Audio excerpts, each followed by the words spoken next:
চিংড়ি মাছ ভুনা। কার কেমন লাগে জানাবেন। আজকে সেটারই রেসিপি শেয়ার করলাম আমার মতো করে। আসসালামু আলাইকুম সবাইকে। আজকে আমি চিংড়ি মাছ ভুনা করবো। এখানে আমি কিছুটা চিংড়ি মাছ নিয়ে নিয়েছি আর প্যান বসিয়ে দিয়েছি।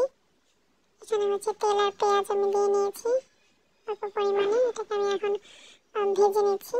মাছটা আমার আগে থেকে একটু ভেজে নেওয়া ফ্রিজে ছিল, আমি নামিয়ে নিয়েছিলাম।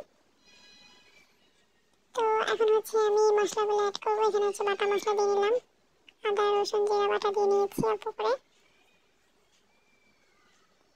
এটাকে ভালো করে আমি একটু ভেজে নেব। একটু ভাজা ভাজা হয়ে গেলে আমি এই পর্যায়ে একটু পানি দিয়ে নিলাম, ভালো করে মিশিয়ে নিচ্ছি।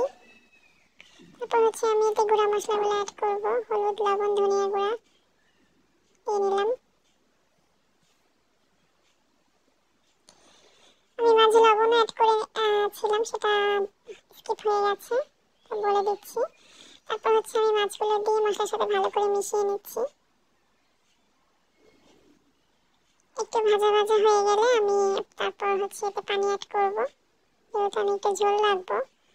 তো আমি আগে একটু পানি দিয়ে এটাকে ভালো করে কষিয়ে নেব, যেন মশলাটা মাছের ভিতরে চলে যায়। আমি অত বড় সাইজের মাছ নিইনি, একটু মিডিয়াম সাইজের মাছ নিয়েছি। আপনারা চাইলে বড় মাছও করতে পারেন এবং চাইলে এতে একটু আলু অ্যাড করতে পারেন। আমি আর কিছুই দিব না। পর্যায়ে আমি ধনেপাতা দিয়ে নিলাম।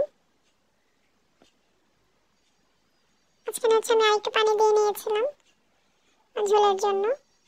তো আমি আরেকটু শুকিয়ে নেব। রান্না আমার প্রায় হয়ে গিয়েছে।